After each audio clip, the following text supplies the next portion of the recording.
When visitors come to the French Quarter in New Orleans, they have big expectations of what they're going to have to eat.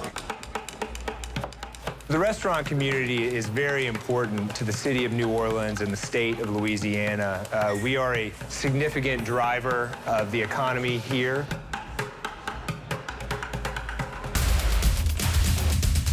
We represent billions of dollars of investment in our state. When you extrapolate that nationally, the impact is pretty big. I really appreciate the Gulf and what it has to offer. It is part of the fabric of South Louisiana. It is part of our heritage. Everyone wants to be able to catch fish for as long as possible. As a restaurant, we want to be able to serve those fish.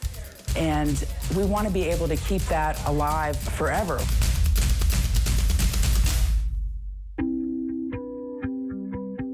In the past, the Gulf was wide open before they really started implementing rules. You could catch fish, sell them.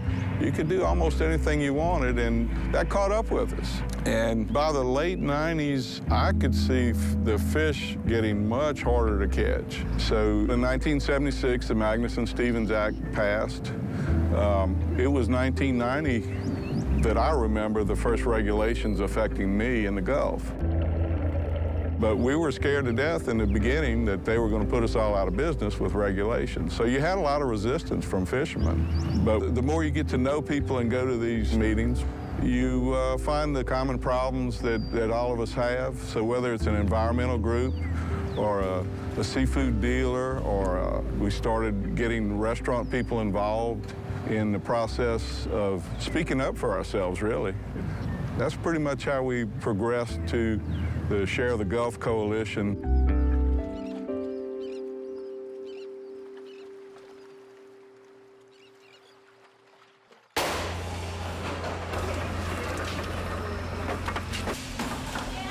The coalition is great. We are energizing the masses, letting people know what they didn't know before. That the fish in the Gulf belong to everybody, not just to any one user group, any one person, any one individual.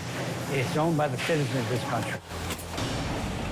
As a processor and distributor that's been in the fish business a very, very long time, I have seen a lot of special interest groups that really want things their way and only their way. And that's just not good for the fishery or for this country. You know, you can't continue to add fishermen to an equation and expect to get more fish. It doesn't work. I live in the city of New Orleans. New Orleans is about seafood. And the more we lose access to the seafood that we grew up with, the more we change what New Orleans is all about.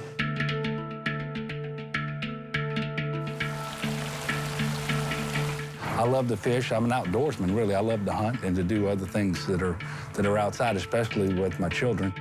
We have so many different types of fish that we can catch, and it's no wonder we're called the Sportsman's Paradise. Everybody has an interest in protecting the fishery, and so we're looking for a balanced approach, looking at recreational fishermen, but also commercial fishermen, everything from, I guess, the angler to the eater, and trying to make sure that everybody has a voice at the table, and that they come together, because their interests are not completely aligned, but everybody has an interest in protecting the fishery.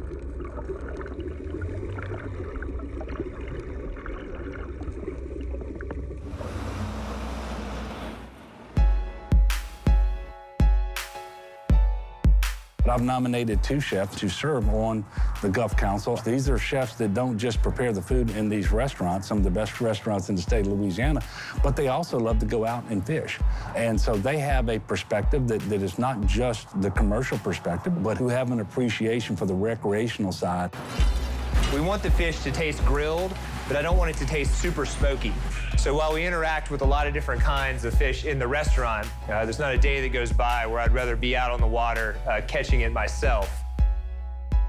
All of the facets of sustainability and how it affects the whole supply chain are topics that are of great interest to me here at PESH. And I feel that the restaurant has a duty to be involved in this whole chain if we're going to be serving the fish. So this is a 104-pound tuna. We are the recipient of the work of commercial fishermen.